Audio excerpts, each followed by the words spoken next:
Olá, pessoal! Estamos começando mais uma temporada do nosso podcast, realizado pelo PAD por meio do Lacre. O podcast é parte do ecossistema comunicacional do LEPET e tem como objetivo ampliar os conhecimentos pedagógicos e acadêmicos dos alunos das licenciaturas da Universidade do Estado do Amazonas, sobre pautas importantes para o desenvolvimento profissional dos futuros professores. Eu serei a sua apresentadora no episódio de hoje. Me chamo Fernanda Graça, sou acadêmica de Pedagogia na UEA e também faço parte do programa Assistência à Docência pelo LEPET. Sou uma mulher branca, com olhos castanhos claros e cabelos castanhos claros e ondulados. Estou usando uma blusa branca, um vestido verde e um salto alto. Também uso aparelhos ortodônticos nos meus dentes que, por enquanto, estão verde e amarelo. O tema de hoje é Entre Risos e Saberes, a ciência do brincar no CMEI. E para essa conversa, convidamos a professora formadora Elisiane Lima da Silva. A professora é mestre em Educação pelo Programa de Pós-Graduação em Educação da Universidade Federal do Amazonas, especialista em Psicopedagogia e Interdisciplinaridade pela UBRA Manaus, graduada em Pedagogia com habilitação em Supervisão Escolar, Orientação Educacional pela Universidade Federal do Amazonas. É professora formadora na Divisão de Desenvolvimento Profissional do Magistério da CEMED Manaus. Seja bem-vinda, professora Elisiane. É uma honra ter aqui você conosco na bancada do podcast. Bom dia, Fernanda. Um prazer estar aqui com você. É muito especial esse momento, certamente. Meu nome é Elisiane, como já foi apresentado. Eu sou uma mulher parda, de meia idade, os cabelos castanhos escuros, meio aloirados. E eu estou com um vestido, um colar de concha, brincos de madrepérola e com uma maquiagem. Acho que você já ouviu aquela pergunta clássica no portão da escola. Mas hoje ele só brincou. Brincar não é passatempo. É o trabalho mais sério que uma criança pode exercer. É a ciência em sua forma mais pura. Hoje, vamos desvendar os mistérios por trás dos cantinhos, das brincadeiras livres e do papel fundamental do professor. Vamos entender porque, no CMEI, a brincadeira é, na verdade, a aula mais importante da vida do seu filho. A gente vai soltar algumas perguntas que vão disparar a nossa conversa para sair de forma bem fluida. Bom, a primeira, a gente vai trazer o que a ciência nos diz sobre o cérebro das crianças na janela de 0 a 5 anos, que é a parte da educação infantil, que a gente vai tratar, e como a mente delas reage quando elas estão brincando livremente e quando estão em uma atividade comandada pelo professor. Então, a janela de 0 a 5 anos, na formação da criança frente ao desenvolvimento humano, é fundamental, porque cientificamente o cérebro da criança nessa faixa etária é altamente plástico, tem uma plasticidade incrível de formação de algumas questões fundamentais para a vida como um todo. O campo perceptual, autonomia, construção de outros elementos como a memória, a concentração. E em relação às infâncias nos espaços de escolarização, nos centros municipais de educação infantil, nas escolas que atendem a fase da creche 0 a 3 anos e da pré-escola 4 e 5 anos, os educadores e as educadoras têm certamente em seu momento formativo e nas suas práticas essa grande atenção no tocante não apenas do campo conteudístico, porque na educação infantil essa não é a chave, essa não é o campo disciplinar da forma como a gente compreende a aula, a composição de uma aula não é o mais importante, não é o fundamental, inclusive não é o cerne. Na educação infantil, curricularmente falando, nós temos os campos das experiências, os saberes que vão se constituir de 0 a 5 anos e a professora, a educadora, o professor educador tem que considerar isso porque além de ser um aspecto mandatário, né, porque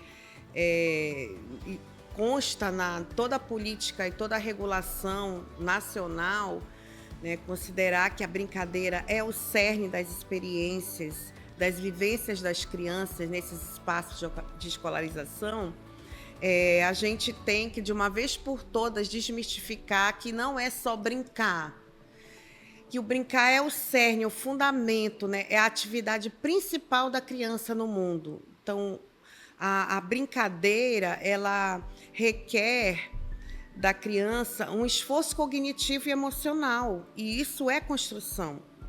E qual é o papel da professora, da educadora nesse momento? É justamente mediar o processo do brincar, direcionar em alguns momentos para que eles possam compartilhar esse campo imaginativo, né, toda essa construção e essa socialização entre elas, as crianças, e com os adultos de referência.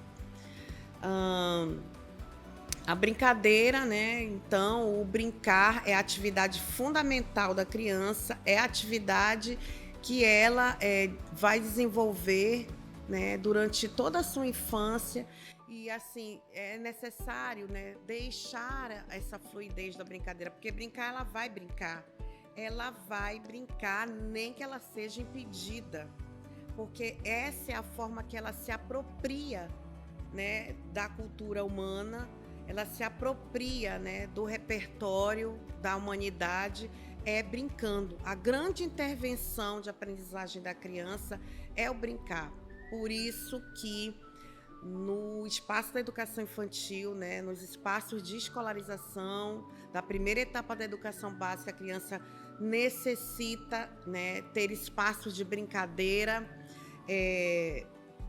planejados pelas educadoras, pelos educadores, de forma que as intencionalidades pedagógicas e docentes, elas possam chegar ao cabo, né, realmente acontecer. Porque, como, né, eu falei há pouco, ela necessariamente vai brincar, porque é a forma de intervenção dela no mundo e de compreensão desse espaço que ela está desenvolvendo, né, as suas questões psicoemocionais. Então, assim, não tem outra saída. O brincar é o cerne, é o fundamento, é aquilo que tem que acontecer no espaço da educação infantil. Exatamente. E isso não nos impede também de trazer atividades lúdicas, né, direcionadas para que a criança desenvolva ainda mais, seja a psicomotricidade, seja a introdução aos números, mas fato é que a senhora falou que a educação infantil não é local, não é o momento de a criança ser alfabetizada, como acontece em algumas situações.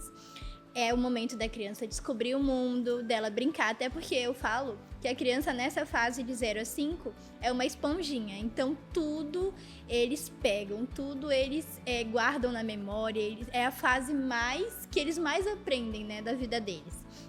E quem entra numa sala de CMEI já percebe as divisões dos espaços, né? Tem um cantinho da leitura, tem o cantinho dos blocos de montar, tem o cantinho do faz de conta. E como esses cantinhos são planejados e de que forma o próprio espaço físico atua como um educador para a criança? Então, os cantinhos, eles se tornaram assim muito comuns e corriqueiros nas salas de referência da educação infantil.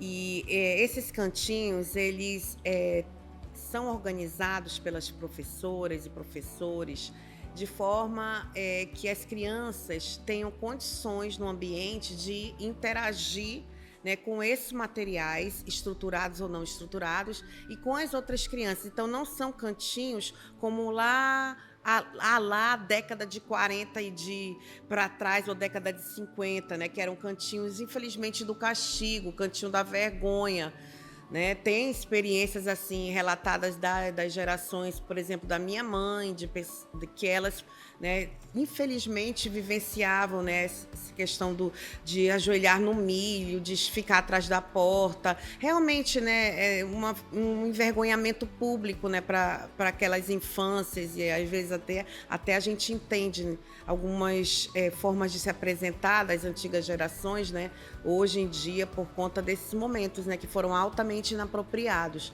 Mas na escola da educação infantil, né, nas salas de referência, os cantinhos, eles demonstram espaços para a socialização, para compartilhamento, para vivências mil, né, com aqueles materiais, e entre elas, ali elas desenvolvem a autonomia e desenvolvem, inclusive, para chamar a atenção do currículo das diretrizes curriculares nacionais para a educação infantil, a questão dos campos de experiências, né? Por exemplo, o campo de experiência é o eu, o outro e o nós, né?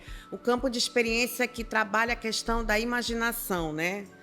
Que é bem vigotskiano, né? A questão do pensamento e da imaginação. Então, o cantinho da leitura, que é um cantinho básico. Não, a questão da alfabetização, né? Não é o A, E, I, O, Bá, Bebi, Bobu, mas sim um cantinho que tenha vários livros, vários de toda sorte, todo tipo de suporte de livros, né, diferenciados, para a criança manusear, para ela ver imagens, para ela ver e perceber ao longo da sua vivência na educação infantil que o que tem ali acompanhado das imagens, que são as letras, as palavras e os textos, ali está a chave da compreensão das imagens. Ou seja, ali a professora lendo para elas ou contando a história e mostrando as imagens e ela manuseando esses livros, ela vai desenvolver, né, o pensamento e a imaginação e perceber que há um elo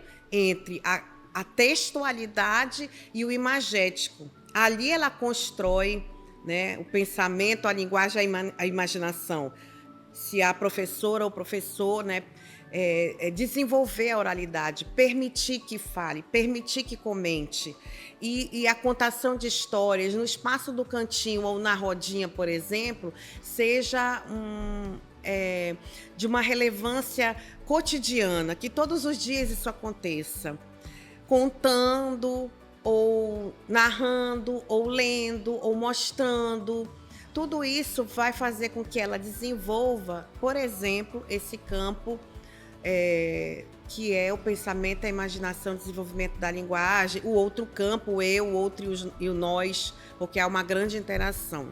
Então, essa fluidez, né, que o ambiente organizado pela professora, pelo professor, traz, não é algo, porque, incrível que pareça, são cantinhos, mas não é estático. Porque se ali, num primeiro canto, tem o cantinho da leitura, o cantinho dos blocos, né, o cantinho do desenho, da pintura, da colagem, da moldagem, parece estático, porque a gente está falando em ambiente, mas na interação, na grande eclosão, que é essa relação das crianças entre si, esses cantinhos se tornam vivos, dinâmicos, fluidos, né? E isso é aprendizagem na educação infantil. Não é a lousa lá, ou babebi bobu, isso aí já passou. E aí a gente precisa, né, compreender tanto a partir da leitura dos construtos teóricos, quanto a partir da regulação nacional para a educação infantil desde os anos 2000 para cá, ou seja, já faz um tempo, você não tinha nem nascido. E nós participamos de toda essa construção dessa legislação, que eu queria até frisar, né? No Fórum Amazonense de Educação Infantil, do qual eu fiz parte durante muitos anos, né? E no Movimento Interfórum de Educação Infantil do Brasil, que foi fundamental, junto com a academia, para construir essa regulação nacional, que hoje se mostra, né, tão fluida quanto as práticas das professoras, né, que têm leituras e grandes vivências.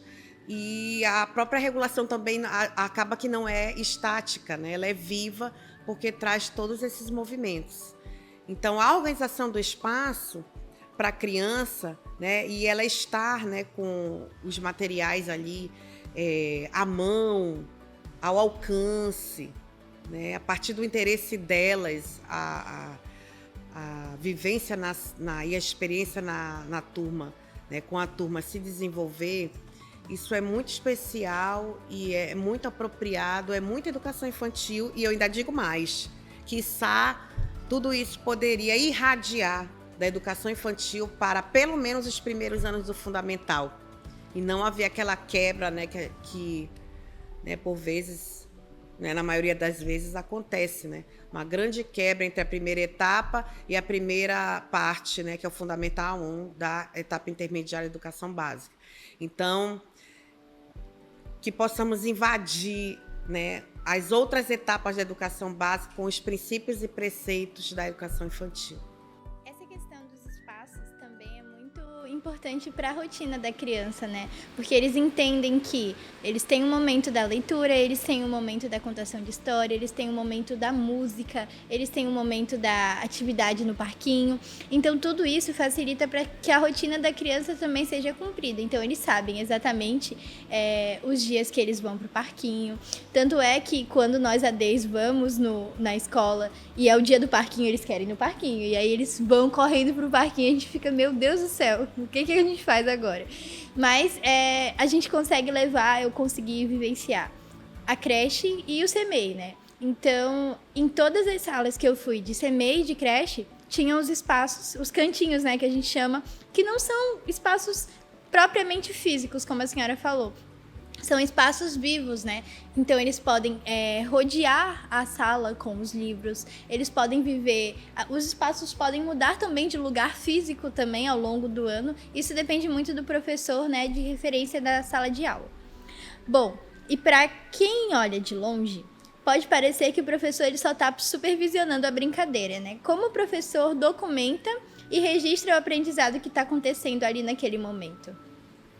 Então, essa pergunta ela é fundamental, porque na educação infantil, a professora, o professor tem que ter o seu caderno para registros imediatos das aprendizagens, dos insights de cada criança e do coletivo da turma. Então, ele observa, é fundamental que ele observe, mas não só a observação, né, é o ponto crucial dessa docência. Ele também faz a mediação, direcionando na necessidade, né, a turma, o grupo de crianças ou uma criança em particular. Então, essa documentação, né, diária, essa escrita diária, a partir da observação e a partir da intencionalidade ali vivida na prática, ela deve acontecer, ela é salutar, ela é fundamental, porque a partir daí ele pode refletir no planejamento, né, outros aspectos que ele pode melhor desenvolver para conduzir todos aqueles campos de experiências e também as aprendizagens necessárias, né, do raciocínio, por exemplo, o raciocínio lógico-matemático, né? Cada criança tem o seu ritmo, a sua trajetória de vida é curta temporalmente, sim. São 4 anos de vida, são 3 anos de vida, são 5 anos de vida, mas cada um tem a sua trajetória, já tem demarcada a sua história. E ali, né, na observação e no registro, ele pode desenvolver outras atividades e outras mediações, né, dependendo inclusive da temática do momento, né? Porque há isso também, as temáticas do momento. Por exemplo, a gente está na época da Copa, né? Então, com certeza, há bandeirolas, há um certo festejo, né, no espaço do CMEI, da escola.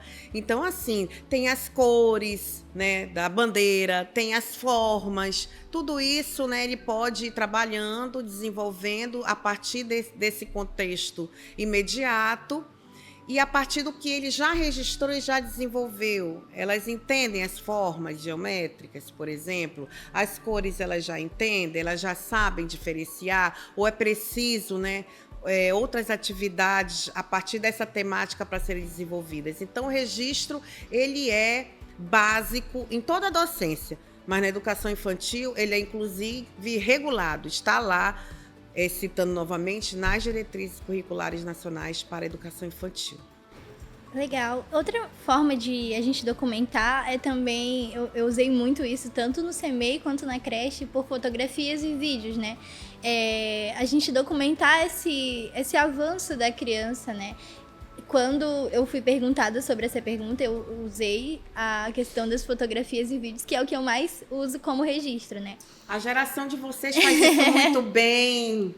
Sim. É a geração de vocês, então, registros, documentação em vídeos e fotografias. Sim. São muito boas. E aí, né, para lembrar, sempre há o registro escrito, né, a partir dessas fontes imagéticas. Exatamente. E pensando em tudo que a gente já conversou, que olhar você gostaria de dar para os pais de hoje, né? O que muda na vida e no futuro de uma criança quando os adultos finalmente entendem o valor do brincar? Muda, assim, muda potencialmente. Tudo, né? Tudo. Porque essa abertura e essa, digamos, essa permissão, né? Esse deixar brincar, nessa janela dos 0 aos 5 anos, dos 0 aos 5 anos, 11 meses e 29 dias da educação infantil, permite a construção de crianças, adolescentes, adultos e idosos que oralizam, que dizem a palavra, que falam do seu emocional ou que também silenciam. O brincar, ele desenvolve, né, como eu falei, além essa questão da uma percepção mais aguçada, sentidos, né, sentidos do corpo, né, uma escuta mais, né, centrada, direcionada ou aberta. Então, assim, o brincar, ele é a potencialização de tudo aquilo que uma criança pode ser, pode desenvolver para o resto da vida. A infância, ela está em nós. A qualquer momento da vida, a gente se remete à infância, de forma consciente ou não. Então, todas as oportunidades do mundo para as crianças desenvolverem é aquilo que os adultos melhor podem deixar registrado na vida das crianças. Bom, professora, a nossa conversa ela vai finalizando por aqui. Mais uma vez, muito obrigada, professora Elisiane. Ficamos felizes com a sua presença nesse podcast. Aí a senhora tem um minutinho agora para dar uma mensagem para o pessoal de casa e para a gente também.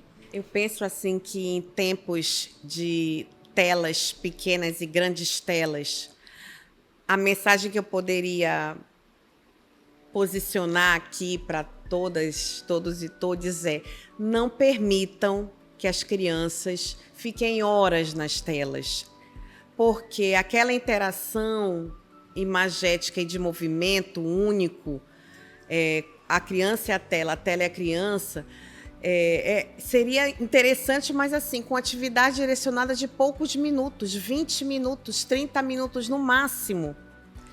Então, eu penso que a mensagem é: permitam o espaço da brincadeira, deixem que as crianças brinquem, que interajam com outras crianças, com adolescentes, com adultos, com idosos. Vivam a fluidez da socialização e do compartilhamento da vida e deixem as telas para momentos curtos, pequenos, precisos. Coloquem as telas sossegadas para que a gente possa ter crianças não sossegadas e sim, né, espivitadas, abertas e felizes. Muito obrigada de coração. Um beijo para Fernanda, que é o próprio espelho da educação infantil, enquanto assistente à docência. Estamos aqui só no bate-rebate, o reflexo do reflexo, espelhos. Sim, muito obrigada, professora. E para você que esteve conosco nesse episódio, eu te convido a acompanhar os nossos próximos encontros, que estamos preparando com muito carinho e qualidade para você, ouvinte. Também te convidamos a nos seguir nas nossas redes sociais: Instagram, YouTube, Facebook e Spotify.